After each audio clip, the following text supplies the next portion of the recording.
السلام عليكم ورحمة الله وبركاته. kusoo dhawaada casharada imtixaanaha ICDL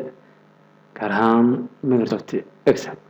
waxaynu qaadanaynaa koomka rowga iyo selka iyo qaabka ay kala yihiin ayaynu qaadan doonaa duu Allah wada saamaxo mid cusub noo fur new sahanada baranay baan ka inaan makaan waxaan ku qoraynaa dukaano alaabaha aynu ku qoranay waxaan qoraynaa dukaanka waxyaalo sheegaya magaciisa magac kala nagi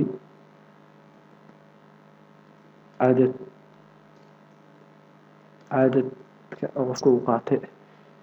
qiimaha iyo wadarta guud kani tusaale wuxuu qaatay laptop hal xabo qiimihiisu waa meesa 300 موس العبو قيمة مثلا $2 حسب كودي كرتان كامل waxaad leedahay inuu qaatay 5 xabo taasna ku wadi kartaa marka hadaynu rabno meeshaan in aynu labada in u dhaxeeyo aan waxaan aan column aan ku soo darno waxa dhigi karnaa aad dooranaysaa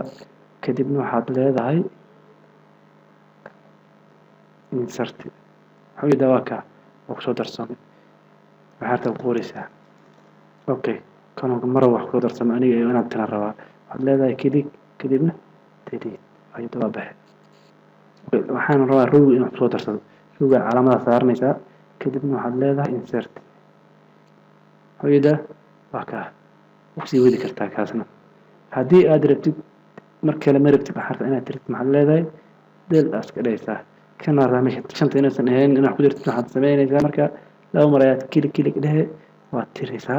كتبنا حبل هذا طبعا عبيئة يعني رجعنا عملنا قرار كان ربط إن قادت مع سبعين إذا قرار كان ربط إن قادت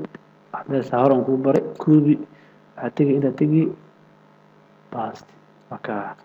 دارت المشاركة ودويني سين كرتا waxaynu qaadanay column mid kale column kana joogta silkina uga taga silkan uga silka joogto waa G7 la yiraahdo kan ku soo qormaya kana tagtay miqaabo isigiis waa garataan filaya qaabka loo soo daro column cusub iyo row cusub iyo qaabka loo tiro iyo qaabka wax loogu bedelo inta aynu ku soo kabagabeynaa inta aynu cashirkan midkiisa xiga aynu dib ugu kulmayno aniga injineer Ali Cabdi Qaadir la sida iyo nabadgelyo